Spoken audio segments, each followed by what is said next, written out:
Te digo la otra, la política dicha desde otro lugar. Todos me dicen que nunca voy a llegar a nada. Y en este espacio que estamos dedicando en este mes de septiembre, Te digo la otra, al Día del Futuro de la Diaria, que trata sobre el trabajo, es que tenemos en línea a Esteban Kramerman, sociólogo, que nos escucha desde la ciudad de Ann Arbor, Michigan, Estados Unidos. Muchas gracias por estar con nosotros, Esteban. Buenas, ¿cómo están? Muchas gracias por llamarme. El gusto es nuestro. Tú abordaste en tu tesis de grado, el asunto y el tema, digamos, de los niní. El título del mismo era El gobierno de las ganas, una arqueología del joven que no estudia ni trabaja. ¿De dónde surge el término niní y cómo ha evolucionado? Bueno, la primera aparición de que yo tengo noticia es en un informe de la Social Exclusion Unit del gobierno británico de 1999, en que le llaman NEET, Young Person Not in Employment, Education or Training. Ahí aparece el nombre. Acá a Uruguay tarda un poco más en llegar, pero básicamente pertenece a la misma estructura discursiva, digamos, o de formación discursiva que en el caso británico. La evolución, bueno, depende de dónde empiece uno a verlo, digamos. Sí, ¿cómo llega a Uruguay el concepto? ¿En qué época más o menos se instala? Miren, en Uruguay sucede algo así. El concepto de niní depende básicamente de un determinado discurso académico llamado, que se llama así mismo Sociología de la Juventud, la Generación y las Generaciones y las Transiciones. Ese discurso empieza a formarse en Uruguay a principios de los 90, básicamente de la mano de Germán Rama, y se forma con mucha más solidez a fines de los 90 en un par de trabajos de Fuentes y Filgueira padre, no es Filgueira que fue ministro hace poco, que fue subministro hace poco. Y a partir de esos trabajos es que esta formación más o menos toma cierta solidez, y luego unos 7, 8 años después, por 2008 más o menos, se vuelve más o menos la forma hegemónica de producción de conocimiento sobre la juventud en la sociología académica. Así más o menos como este discurso que habla del joven que no estudia ni trabaja toma un papel importante en el discurso público uruguayo. Entonces el origen es académico, pero en realidad después el término tiene su mayor expresión a nivel político. Sí, miren, públicamente, ese es un término que viene básicamente de la sociología. Es un término que empieza como un término técnico que manejan sociólogos. El término que empieza como una especie de cruce de categorías entre no estudiar y no trabajar, su historia es la historia de su transformación en un tipo de sujeto particular. Hay una persona, un cuerpo del cual se puede hablar y al cual se puede hacer hablar. Esa transformación está muy ligada al proceso político de los gobiernos progresistas del Frente Amplio y al tipo de aparato intelectual que crece y sube con estos gobiernos. Sí. El joven que trabaja tiene su momento público más alto, digamos, hace unos años, en 2012, 2013, con la publicación de la Estrategia por la Vida y la Convivencia, que fue algo así como un intento del gobierno de Mujica por volver a tomar la iniciativa en la cuestión de la seguridad, que parecía estar yéndose de las manos y que había sido el caballito de batalla de la oposición en las elecciones anteriores. Es en este contexto que ciertas políticas, en particular Jóvenes en Red, una política dirigida a jóvenes que no estudian y trabajan, se plantea como una política prioritaria.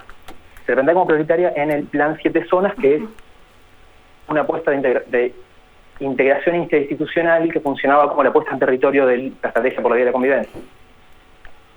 Es así, es como parte de un programa de combate a la inseguridad, como el joven que no estudia ni trabaja aparece fuertemente en la agenda política, digamos. Asociado al fenómeno de la inseguridad, por supuesto. Asociado tangencialmente. Ninguno de los documentos que hablan del joven que no estudia ni trabaja lo vincula directamente a la inseguridad. Sin embargo, el funcionamiento de la formación discursiva de la cual él forma parte sí lo vincula. Porque, un poco para entender cómo funciona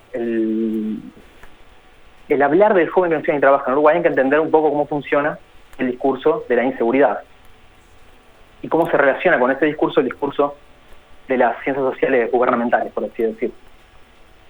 Básicamente, la inseguridad lo que nos dice hoy en Uruguay es que el problema de Uruguay es el delito y la delincuencia, que el delito y la delincuencia vienen de la mano del delincuente y que el delincuente es básicamente pobre.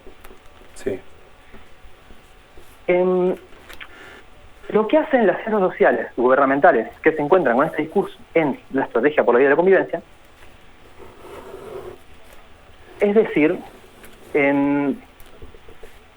la pobreza efectivamente tiene que ver con la formación de subculturas que pueden llevar al delito, pero lo que hay que hacer no es pegarle a los pobres, no hay que solamente reprimirlos, sino que hay que hacer políticas de integración social y de inclusión que evitan que se vuelvan delincuentes. Resumido de forma un poco bruta. Sí, se entiende. ¿Cuántos serían actualmente los nini en Uruguay? Si es que se puede llegar a decir qué son los nini en realidad, porque debe haber muchas formas de medirlo, en tanto el concepto no es claro. Bueno, justamente, depende cómo lo midas, cuánto te da. Las mediciones más alarmistas ponen el número como en 130.000. ¿No? 130.000 jóvenes que no estudian ni trabajan entre 14 y 29 años. Y no cuidan familia.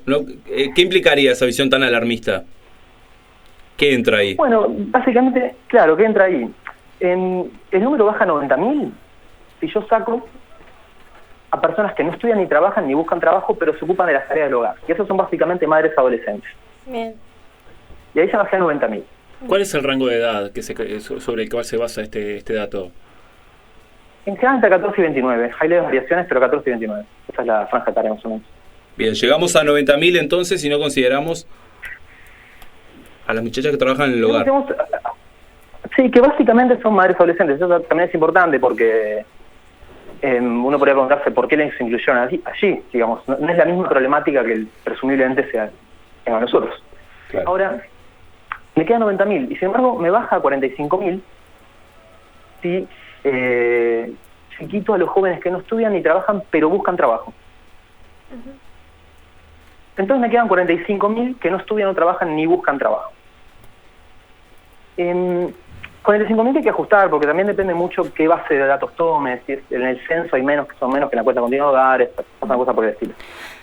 ¿Se le puede atribuir? Sí, perdón. ¿Se le puede atribuir algún tipo de característica socioeconómica o territorial a esos 45.000 que estarían restando? Que son nini dentro de esta... Perfectamente. A los 90.000 incluso a los 131.000. Ajá, bien. Son mayoritariamente, no todos, pero mayoritariamente pobres. Uh-huh. Y viven básicamente en barrios periféricos o marginales de Montevideo. También del interior, pero mucho de Montevideo Canelón. Zona metropolitana, digamos. Uh-huh. ¿Se han planteado algunas propuestas para esta población? El general del ejército, Guido Manini Río, incluso ha llegado a proponer que los ninis se incorporen al ejército. ¿Qué opinión te merece esta posibilidad? Bueno, a mí puntualmente la propuesta me parece un poco disparatada. Uh-huh. Me parece medio barbárico proponer meterlos en cuarteles. Sin embargo, me parece que más allá de decir si es buena o mala, me interesa las condiciones de posibilidad de la propuesta, por así decir. O sea, qué supuestos y qué verdades hay que asumir para que la propuesta sea pensable. Sí, se entiende. Y básicamente, ¿cómo? Sí, que se comprende. ¿De dónde se parte? Claro. No, se parte. Y se parte precisamente de que el problema de estos muchachos, para empezar se parte de que estos muchachos son un problema en términos de seguridad, y se parte de que son un problema porque son unos vagos. Es decir, el problema es moral. Claro. Uh-huh. Entonces, el problema tanto de la inactividad como de la delincuencia y de la pobreza serían morales. Entonces, lo que hay que hacer es ponerlos en su lugar. Bueno, su lugar sería el cuartel, donde se les va a poder disciplinar como corresponde, digamos. Y lo que me parece es que esa propuesta, en la versión de Manini Río, llega en su versión más extrema, descarnada de disciplinamiento. Sin embargo, el campo de posibilidad de esa propuesta viene creado previamente y en él participan, en esa creación, las ciencias sociales más vinculadas al gobierno, en particular al MIDES, en su propia concepción de la pobreza. O sea que si bien ahí no se habla de moralización y no se habla de maldad, sí se habla de valores, de subculturas, de pautas valorativas y cosas por el estilo, que en última instancia apuntan en la misma dirección. La pobreza sería tanto un problema de falta de oportunidades como un problema de falta de oportunidad de aprovechar las oportunidades. Es decir, un problema valorativo que en última instancia es también un problema moral. Entonces me parece que la condición de posibilidad de la propuesta de Manini Ríos viene dado por un contexto político en el que entendemos que la pobreza es ante todo un problema moral. Sí, lo interesante de esa reflexión es que vos estás diciendo que el Frente Amplio en realidad refuerza algunas ideas que en cierto sentido también se quieren desterrar de gente que pertenece al mismo espacio progresista. Sí. Porque lo que vos decís me suena mucho a esa idea tan extendida en la derecha de la actitud, ¿no? La cuestión de la actitud frente a la pobreza. Recuerdo un afiche de Un Techo para mi País que decía, se me escapan exactamente las palabras, pero era algo así como la pobreza está en tu cabeza, ¿no? O sea, asociar la pobreza también a una cuestión de actitud, ¿no? De cómo se para uno frente a la vida. Mira, hay una cosa interesante. La izquierda no piensa solamente esto como una cuestión de actitud, porque de hecho tiene políticas que dan oportunidades, por así decir. Ahora bien, cuando te decía cuántas categorías hay dentro de los NII, los jóvenes que no estudian y trabajan, separaba entre los que buscan trabajo y los que no buscan trabajo. Ahora, uno se podría preguntar qué diferencia hay entre esas dos categorías. En definitiva, los dos son tan joven que no estudia ni trabaja como el otro. El tipo que está buscando trabajo no lo consigue, es un joven que no estudia ni trabaja. Entonces ahí uno puede preguntarse, ok, ¿por qué hacer la partición? Eso se complica porque cuando se va a medir, es una medición muy frágil. Básicamente, a medida que uno va midiendo con más cuidado qué situaciones tiene, incluso dentro de esos 35.000, que bajan a 30.000 si tomamos el censo, en lugar de las cosas anteriores, empiezan a ser cada vez menos. Si quito a los discapacitados, si quito a gente que toma cursos más o menos irregulares o informales, va bajando. Ciertas investigaciones cualitativas muestran que en realidad la realidad de estos jóvenes que no estudian y trabajan se basa mucho, tiene mucho más que ver con la inestabilidad que con la inactividad. Es decir, hacen cosas, pero hacen cosas muy inestables, tienen básicamente vidas muy inestables. Entonces, trazar una frontera entre el joven que no estudia ni trabaja y no busca trabajo, y el joven que no estudia ni trabaja, pero sí busca trabajo, que sería un desempleado, en términos estadísticos, es complicado trazar esa frontera, y sin embargo esa frontera se traza una y otra vez, se vuelve a trazar, se vuelve a decir que hay una diferencia. Entonces, la pregunta es dónde está la diferencia, y ahí uno se puede fijar en qué hace que los jóvenes abandonen el sistema educativo, que para esta sociología sería la causa fundamental de la exclusión. Y uno se encuentra con que hay tres grandes causas. Primero, causas económicas, básicamente hacer que, como estos jóvenes en general son pobres, tienen necesidad de salir más temprano al mercado laboral y eso les complica seguir estudiando. Y en segundo lugar, problemas afincados en el propio sistema educativo, que expulsa jóvenes, y ahí esta sociología se vincula con una tecnocracia educativa, básicamente enfrentada a sindicatos docentes. Y ahora bien, para estos dos problemas hay política. O sea, no es que la izquierda que gobierna no reconozca que hay desigualdad de oportunidades económicas o un sistema educativo excluyente, lo reconoce y hace política al respecto. Sin embargo, empíricamente uno se encuentra con que con estos dos criterios no basta para diferenciar situaciones. Y hay situaciones en las que dos jóvenes tienen más o menos la misma situación socioeconómica, fueron más o menos al mismo liceo, sin embargo uno terminó buscando trabajo y otro no, por así decirlo. Y ahí es donde, en las propias investigaciones empíricas, entra la última causa, que es como la razón del artillero. Los valores, las pautas valorativas, las pautas culturales, lo que se espera de la vida. Entonces, es como que esta es a lo último a la que se apela para explicar por qué el tipo no está estudiando o trabajando. Hay un ejemplo bastante bueno de esto, que es el programa Jóvenes en Red, que es un programa específico dedicado a jóvenes que no tienen trabajo, que tiene, no sé ahora, pero el año pasado por lo menos el que tenía mayor cobertura y mayor plata dentro del MIDES para estos jóvenes, era un programa grande.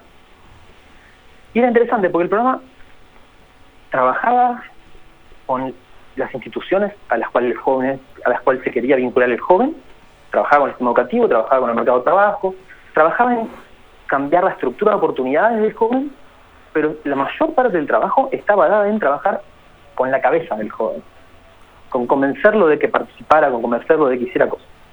Entonces yo creo que lo que sucede es que no es que la izquierda no se haga cargo de que de que no es todo un problema de cabeza y de actitud, pero creo que en el fondo sigue pensando que es un problema de cabeza y de actitud.